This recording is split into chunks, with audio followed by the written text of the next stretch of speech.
the human voice. It's the instrument we all play. It's the most powerful sound in the world, probably. It's the only one that can start a war or say, I love you. And yet, many people have the experience that when they speak, people don't listen to them. And why is that?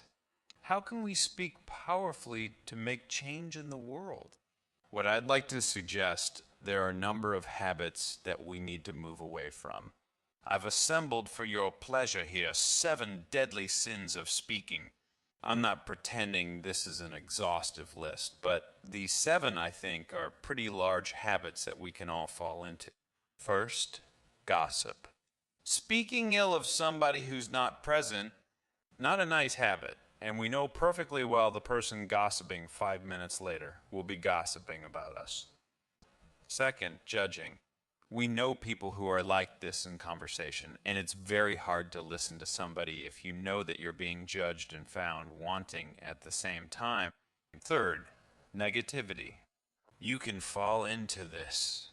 My mother, in the last years of her life, became very negative, and it's hard to listen. I remember one day, I said to her, "It's October 1 today." And she said, "I know, isn't it dreadful?" It's hard to listen when somebody's that negative. And another form of negativity, complaining. Well, this is the national art of the UKK. It's our national sport. We complain about the weather, sport, about politics, about everything, but actually complaining is viral misery. It's not spreading sunshine and lightness in the world. Excuses. We've all met this guy. Maybe we've all been this guy. Some people have a blame thrower. They just pass it on to everybody else and don't take responsibility for their actions. And again, hard to listen to somebody who is being like that. Penultimate, the 6th of the 7, embroidery exaggeration. It demeans our language, actually, sometimes. For example, if I see something that really is awesome, what do I call it?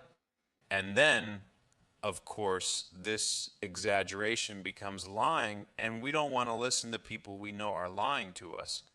And finally, dogmatism, the confusion of facts with opinions. When those two things get conflated, you're listening into the wind. You know, somebody is bombarding you with their opinions as if they were true.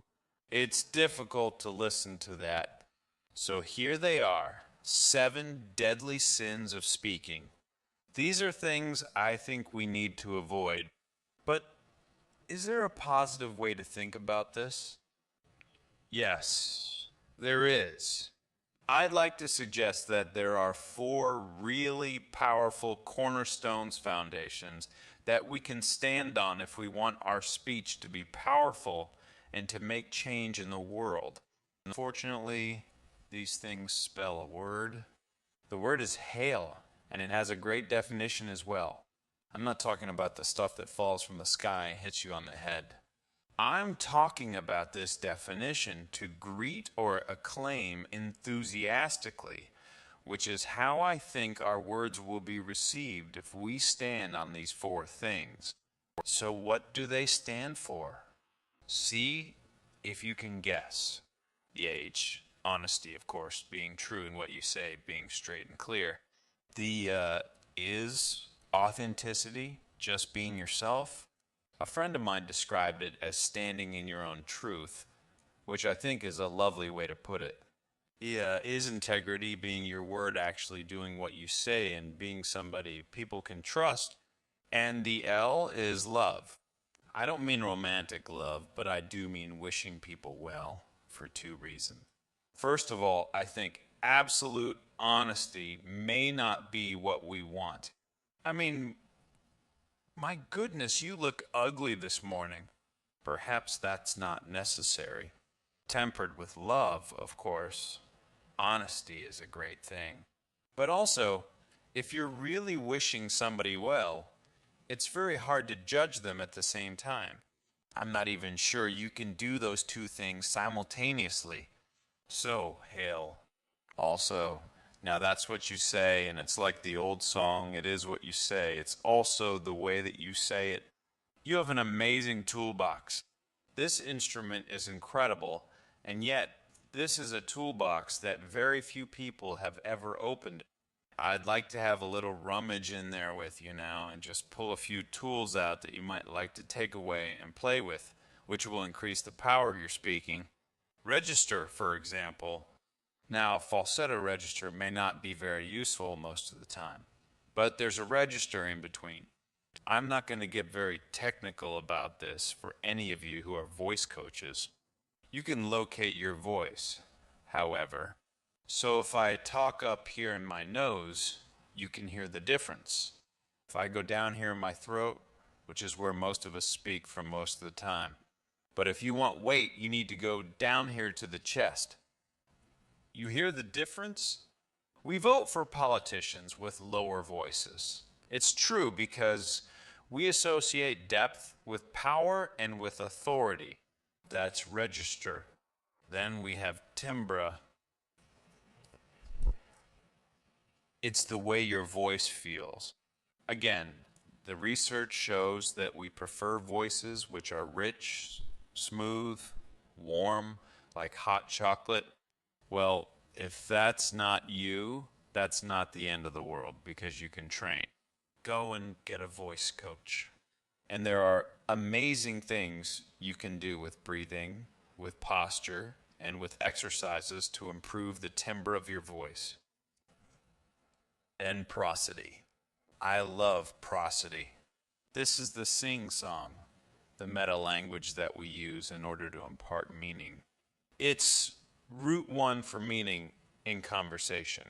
People who speak all on one note are really quite hard to listen to if they don't have any prosody at all. That's where the word monotonic comes from, or monotonous, monotone.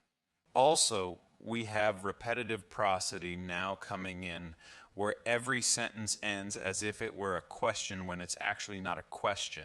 It's a statement, and if you repeat that one, it's actually restricting your ability to communicate through prosody, which I think is a shame. So let's try and break that habit. Pace. Pace. I can get very excited by saying something really quickly, or I can slow right down to emphasize. And at the end of that, of course, is our old friend silence. There's nothing wrong with a bit of silence in a talk, is there? We don't have to fill it with ums and ahs. It can be very powerful. Of course, pitch often goes along with pace to indicate arousal, but you can do it just with pitch. Where did you leave my keys? Leave my keys? So, slightly different meaning in those two deliveries. And finally, volume, by using volume. Sorry about that if I startled anybody. Or I can have you really pay attention by getting very quiet. Some people broadcast the whole time. Try not to do that. That's called sodcasting, imposing your sound on people around you carelessly and inconsiderately. Not nice. Of course, where this all comes into play most of all is when you've got something really important to do. It might be standing on a stage like this and giving a talk to people. It might be proposing marriage, asking for a raise, a wedding speech, whatever it is. If it's really important, you owe it to yourself to look at this toolbox and the engine that it's going to work on. And no engine works well without being warmed up. Warm up your voice. Actually, let me show you how to do that. Would you all like to stand up for a moment? I'm going to show you the 6 vocal warm-up exercises that I do before every talk I ever do. Anytime you're going to talk to anybody important, do these first. Arms up, deep breath in, and sigh out. Like that. One more time.